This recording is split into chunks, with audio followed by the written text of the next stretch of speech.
ราณนุธางอนเนาថ្មក្រเนาក្តីក្រិតเนาស្រីវិន័យเนาសង្ឃបុរាណបណ្ឌិតបញ្ញវន្តដុំថ្មធ្ងន់ណាស់ណាវានៅដីក៏មិនទៅលើយកមកទូលហ្នឹងផែនដីធ្ងន់ពេកទៅជួយទូលផែនដីហ្នឹងណាក៏ឲ្យផែនដីធ្ងន់ណាងន់នៅថ្មក្រเนาក្តីក្តីគឺការចំនួនឆ្លោះប្រកែកអធិការកុំឲ្យឆ្លោះបើរឿងគួសមលុបវាចេញទៅ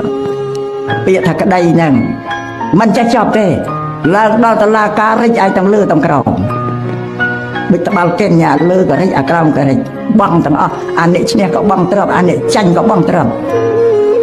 នឹងប្រពន្ធលោកសម្រាប់ច្បាប់បុរាណលោកថាប្រពន្ធលោកថាឲ្យយើងអត់ធន់ណាស់នៅអ្វីដែលមិនល្អតែទូលុបលៀងទៅកុំទៅប្រកួតប្រកាន់តែយើងចង់ឈ្នះចង់ចាញ់គ្នាប្រពន្ធលោកថាអ្នកឈ្នះតែប្រទេសពីរអ្នកដែលចាញ់តែដេកកើតទុករោស្នៀតរល្បិចមកតតឲ្យទៀតត្រូវតែបុគ្គលណាលះសេចក្តីឈ្នះចាញ់បានហើយទើបអ្នកនឹងដេកជាសុខអានេះក្តីហ្នឹងកុំចង់ជួយតែជួយអស់ហើយទៅចិញ្ចឹមតែមេក្តីមេធាវីហ្នឹងឯងអាជីពគេហ៎អ្នកប្រយ័ត្នមិននៅថ្មក្រនៅក្តីក្រិតនៅស្រីវិន័យនៅសង្ឃក្រិតជាច្បាប់របស់មនុស្សស្រីវិន័យសម្រាប់ព្រះសង្ឃ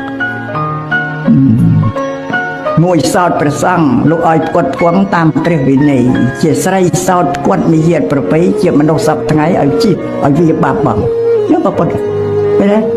សំបីជាមនុស្សទាំងនេះឲ្យវាកុំឲ្យធ្វើអំពើអាក្រក់អំពើបាបហ្នឹងបដៅទូមានទាំងអស់នឹងបានថាច្បាប់ពុទ្ធសាសនាក្តីច្បាប់របស់បុរាណខ្មែរយើងលោកនិពន្ធរៀបរៀងស្របទៅតាមពុទ្ធសាសនាហ្នឹងឯងបានតែមនុស្សស្រីអ្នកមានក្រិតមានចរិយាមានរយៈល្អណាស់គេលើកជាមេគ្រួសារក្នុងគ្រួសារប្តីប្រពន្ធនឹងឯងនឹងមេគ្រួសារពាក្យយ៉ាសង្គ្រោះទី4របស់ប្តីត្រូវលើកប្រពន្ធរបស់ខ្លួនឲ្យមានកិត្តិយសអនន្តរស័ក្តិជាមេគ្រួសារគ្រប់គ្រងគ្រួសារមេគ្រួសារនេះបានបុរាណថាខ្លែងហើត្បិតខ្យល់នាយកាំងត្បិតពលរក្សាឲ្យសុខទ្រពគង់ត្បិតស្រីចេះសំចៃទុកផ្ទះធំស្រណុកត្បិតភរិយាជាណាខ្មែរគេឲ្យតម្លៃមនុស្សស្រីជាមេគ្រួសារហើយមនុស្សស្រីនឹងជាមេត្តាពិភពលោកទៀតនឹងប្រាប់មនុស្សស្រីខ្លួនឯងដែរ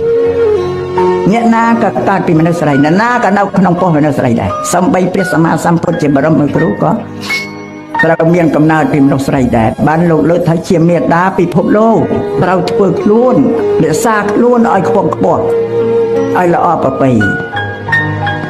អានឹងចឹងស្វាអរិយាបថក្រិតឲ្យល្អមិនសំជ្រាប